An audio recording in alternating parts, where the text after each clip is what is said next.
నియోజకవర్గ ప్రజలను స్థానిక ఎమ్మెల్యే డిప్యూటీ సీఎం అంజద్ బాషా నిలువున నయవంచనకు గురి చేశారని టీడీపీ పోలిట్ బ్యూరో సభ్యుడు శ్రీనివాసులు రెడ్డి, కడప టీడీపీ ఎంపీ అభ్యర్థి భూపేష్ రెడ్డి, కడప టీడీపీ ఎమ్మెల్యే అభ్యర్థి మాధవి రెడ్డిలు పేర్కొన్నారు. కడప నగరంలోని ద్వారకా నగర్లో డిప్యూటీ సీఎం అంజద్ బాషా ఛార్జ్ షీట్ విడుదల చేసి అనంతరం డిజిటల్ బోర్డుపై ప్రెజెంటేషన్ ద్వారా వివరించారు. ఈ సందర్భంగా వారు మాట్లాడుతూ ఒక్క ఛాన్స్ అంటూ ప్రజలను మభ్యపెట్టి అధికారంలోకి వచ్చిన వైసీపీ ప్రభుత్వం ప్రజల ఆకాంక్షలకు విరుద్ధంగా కొనసాగిస్తుందన్నారు. ఏ పథకంలో చూసినా అవినీతి, అన్యాయం, అసమర్థతే కనిపిస్తోందన్నారు. ప్రజలకు ప్రాథమిక హక్కులైన కూడు, గూడు, గుడ్డ, విద్య, వైద్యానికి కూడా ప్రజలు నోచుకోలేదన్నారు. 5 ఏళ్ల ప్రభుత్వంలో లాస్ట్ 6 నెలల్లో భూమి పూజ చేస్తే దాన్ని చిత్తశుద్ధి అన్నారు అని ఒక ఆరోపణ చేస్తూ తక్కువగా చేసి మాట్లాడినారు జగన్మోహన్ రెడ్డి గారు ప్రతిపక్ష నాయకుడిగా ఉన్నప్పుడు. కానీ ఆయన ముఖ్యమంత్రి అయిన తర్వాత 2019లో డిసెంబర్ 23వ తేదీన శంకుస్థాపన చేసినారు. భూమి పూజ చేసి శిలాఫలకాన్ని ఓపెన్ చేసినారు. కానీ ఇక్కడ చెప్పాల్సింది ఏంటంటే దాదాపు ఇప్పుడు 5 ఏళ్ళు 4 ఏళ్ల తర్వాత మళ్ళా రెండోసారి జిందాల్ స్టీల్ ప్లాంట్తో జాయింట్ వెంచర్ అని చెప్పి మళ్ళీ ఫిబ్రవరి 15వ తేదీన 2023లో రెండోసారి కూడా శంకుస్థాపన చేసినారు.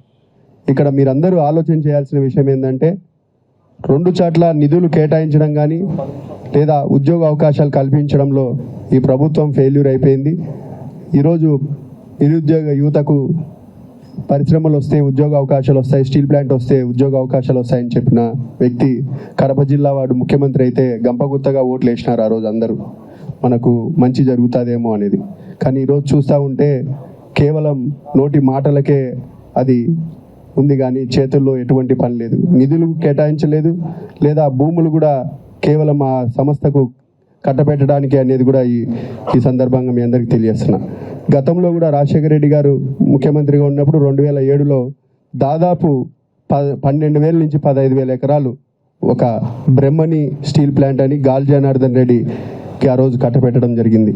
కానీ మీ అందరు గమనించాల్సింది ఏంటంటే అతి తక్కువ ధరలో కేవలం 18,000 రూపాయలతో ఎకరా ఆ రోజు భూములు కేటాయించడం జరిగింది. ఆ రోజు ఒక్క క్లాస్ కూడా పెట్టలేకపోయినారు ఆ రోజు ప్రభుత్వం.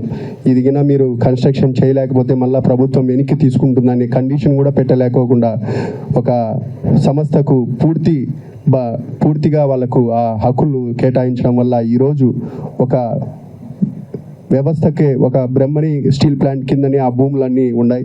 దాన్ని ఎటువంటి పరిస్థితుల్లో ఈరోజు వెనక్కి తీసుకోలేని పరిస్థితిలో కూడా ఈ ప్రభుత్వం ఉంది. కాబట్టి మీరందరూ ఆలోచన చేయండి. ఇది మాటలకే ఉంది.